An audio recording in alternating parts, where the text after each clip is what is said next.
ظہر کی نماز کی اذان دینے لگے، اللہ کے نبی کا انتقال ہو چکا ہے۔ جب اشہد ان محمد پر پہنچے تو روتے روتے روتے آواز بند ہو گئی، اور جلدی سے اذان پوری کر کے نیچے آئے، کہا آج کے بعد قسم اٹھاتا ہوں اذان نہیں دوں گا، میرا نبی نہیں ہے تو اذان بھی نہیں ہے۔ اور حضرت ابو بکر سے اجازت لے کر جب وہ خلیفہ بن گئے، جہاد پہ چلے گئے، 6 مہینے تک آئے نہیں۔ لاکھوں صحابہ جہاد میں گئے، کسی کو میرے نبی خواب میں نہیں آئے، صرف بلال کو آئے۔ بلال، یہ کیا بے وفائی، ہم سے ملنا ہی چھوڑ دیا، ہمارے پاس آنا ہی چھوڑ دیا۔ آنکھ کھلی تو ان کو یوں لگا جیسے اللہ کے نبی زندہ بلا رہے ہیں، یا رسول اللہ میں آ گیا، یا رسول اللہ میں آ گیا۔ اور اسی وقت اونٹنی کو بھگایا۔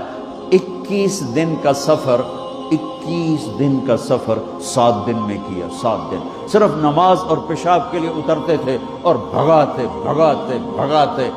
8ویں دن جب مدینے میں پہنچے تو آتے شور مچایا، یا رسول اللہ میں آ گیا، یا رسول اللہ میں آ گیا۔ ان کے ذہن سے نکل گیا کہ آپ تو دنیا سے جا چکے ہیں۔ جب مسجد کے قریب پہنچے تو پھر تڑپ اٹھے اور چیخنے لگے کہ آپ تو ہیں ہی نہیں۔ پھر گئے سیدھے قبر پہ جا کے یوں قبر کو لپٹ گئے، یا رسول اللہ میں تو آ گیا ہوں، آپ کہاں ہیں؟ یا رسول اللہ میں تو آ گیا ہوں، آپ کہاں ہیں؟ یا رسول اللہ میں تو آ گیا ہوں، آپ کہاں ہیں؟ بے قراری میں روئے جا رہے ہیں، میں تو آ گیا ہوں، آپ کہاں ہیں؟ میں تو آ گیا ہوں، آپ کہاں ہیں؟ نماز کا وقت داخل ہو گیا۔ کون سی نماز سے اللہ ہی جانتا ہے، اور سب کو پتا تھا بلال نے قسم کھائی ہے کہ اذان نہیں دیں گے، لہذا کسی کو جرت نہیں ہو رہی کہ بلال سے کہیں آج اذان بلالی سنا دے۔ تو چند صحابہ کو خیال آیا کہ نبی کے نواسوں کو سفارشی بناتے ہیں، حسنین۔ آپ نے فرمایا میری آنکھوں کی ٹھنڈک حسن اور حسین، میرے جنت کے پھول حسن اور حسین۔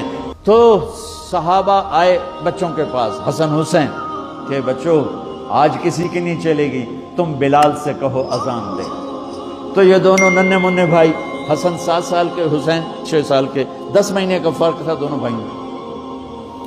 چچا ایک درخواست کہ میرے ماں باپ آپ پہ قربان، آپ درخواست کیوں کہہ رہے ہیں، آپ امر کریں، آپ حکم کریں۔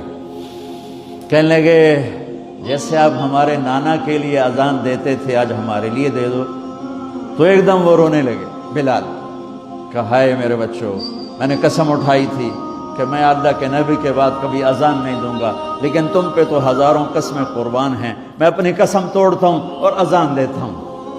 جب وہ چڑھنے لگے اس بی بی کے گھر، قریب ایک انصاری عورت کا گھر تھا جس کی چھت پہ چڑھ کے اذان دیا کرتے تھے، تو سانس رک گئے سب کے، آنکھیں پھٹ گئیں، اور وہ یوں منظر دیکھ رہے کہ آج بلال تو ہے، محمد مصطفیٰ نہیں ہے۔